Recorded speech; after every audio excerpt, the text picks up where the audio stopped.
కరీంనగర్ జిల్లా తిమ్మాపూర్ మండలం Renigunta toll plaza వద్ద ఆశా వర్కర్ను పోలీసులు అదుపులోకి తీసుకున్నారు. అసెంబ్లీ ముట్టడికి వెళ్తున్న ఆశా వర్కర్ను రేణిగుంట టోల్ ప్లాజా వద్ద పోలీసులు అడ్డుకోవడంతో రోడ్డుపైన బైఠాయించి నిరసన వ్యక్తం చేశారు.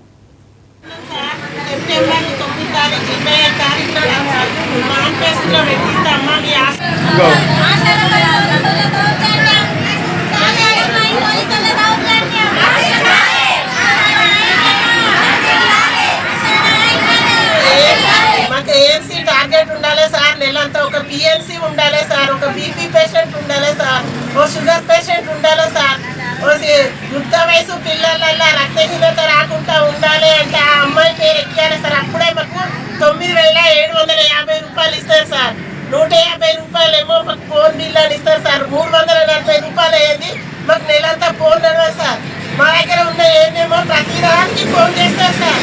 మాకు కావాలి ఇట్లా మాకు ఏసీ టార్గెట్ కావాలి, ఏసీ లేకుంటే మీ బిల్లు రావాలంటే సార్ మేము 20 సంవత్సరాలు అవుతుంది సార్ పని చేయబట్టి. సార్ మరి Karimnagar district sir, Kothapalli mandal sir. మా అందరి ఆశల పట్ల కొంచెము అభిమానం చూపెట్టి కనీస వేతనం కావాలంటున్నాం సార్. 18,000 ఫిక్స్ వేతనం మేము అంటున్నాం సార్. మేము కొట్లాడుతున్నాం సార్. చేసేది ప్రభుత్వ సేవలు సార్. మేము మానవ సేవ చేస్తున్నాం సార్. మేము మానవ సేవయే మానవ సేవ అని నిరూపించిన మీరే మమ్మల్ని రోడ్ల మీద కూర్చుని పెడితే ఎంతవరకు న్యాయం సార్ ఇది? Kakinada rural Ramanayyapeta sales tax కార్యాలయం ఎదుట ప్రమాదం